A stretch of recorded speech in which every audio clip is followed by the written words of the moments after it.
We have yet another round of patch notes from Soulmask. This is update number 17. They're going to add some new features and adjustments and some bug fixes and optimizations. I'm also going to go through their roadmap a little bit later on in this video, and I've got some exciting news to share with you. What's up, everybody? My name is Whack, and thank you for joining me for this video. Jumping into new features and adjustments, players will no longer dash forward with the gauntlet skill Rapid Monkey Scratch if the target is significantly taller than the player. A new setting has been added to adjust mount follow distance. A new setting has been added to configure mount usage permissions. The duration of the blade skill Low Strike has been reduced to 15 seconds. Players can now rename their furniture. I'm not sure why you'd want to rename furniture, but that is an option now. New working sound effects have been added to the Die Vat. And that's it for new features and adjustments. Pretty small list for this update. Let's dive into the bug fixes and optimizations. Fixed an issue where tribesmen would enter combat while in the outhouse and get stuck inside. I noticed this when I was deploying tribesmen, and when they were deployed, if they were in the outhouse, they couldn't figure out how to open the door.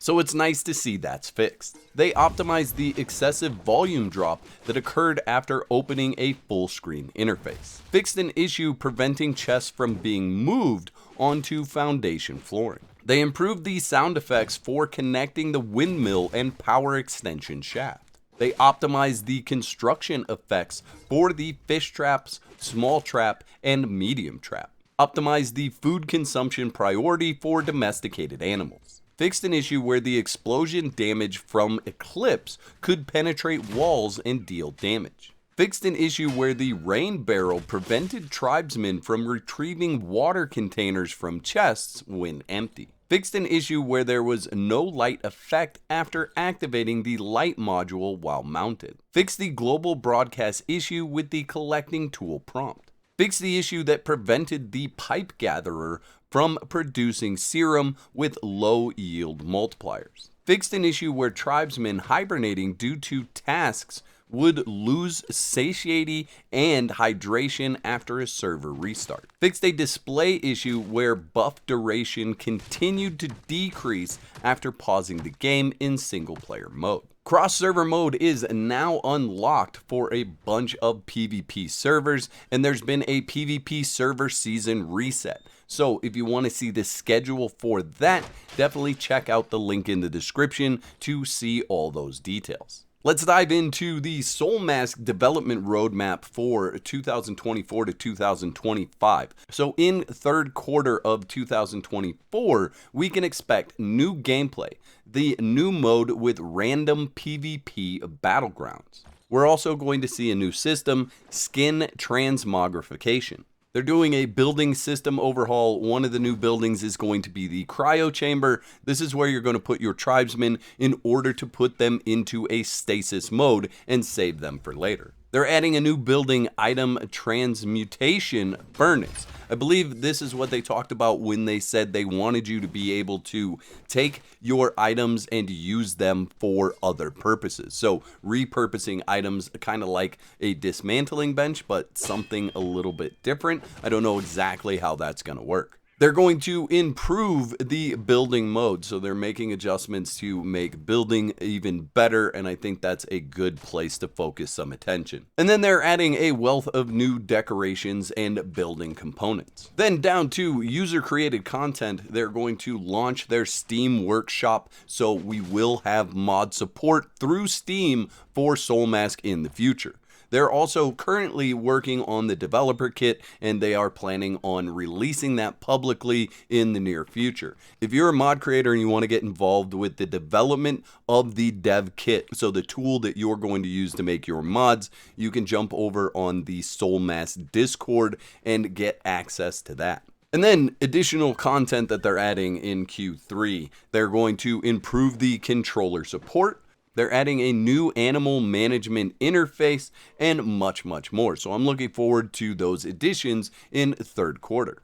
Jumping over to the fourth quarter 2024, they are working on the mount system improvements. New mount capture system, mask implants. So that's something new and interesting that we haven't seen so far is mask implants.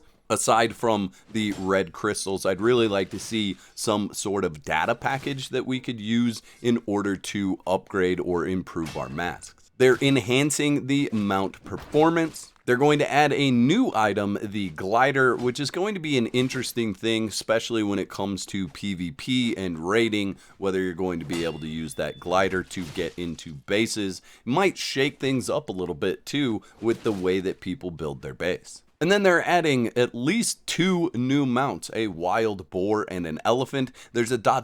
after the elephant, so my thinking is that there'll probably be more than just those 2 mounts, but you can expect at least those 2 in Q4. They're overhauling the arena system for a neutral arena. I think this is going to be something that we just find in the world and we're actually able to interact with that and use that. I think also maybe as a player you'll be able to go in there instead of just putting your tribesmen in it. Additional content coming in 2024, experimental development of the mount combat and mount abilities. So for those of you wondering about mount combat, it looks like we will get that. Now I don't know if that means we'll be able to fight while mounted or if the mounts will actually fight alongside of us. Experimental development of mobile platform saddles. I'm not entirely sure what that means, but I'll be looking forward to finding out in Q4.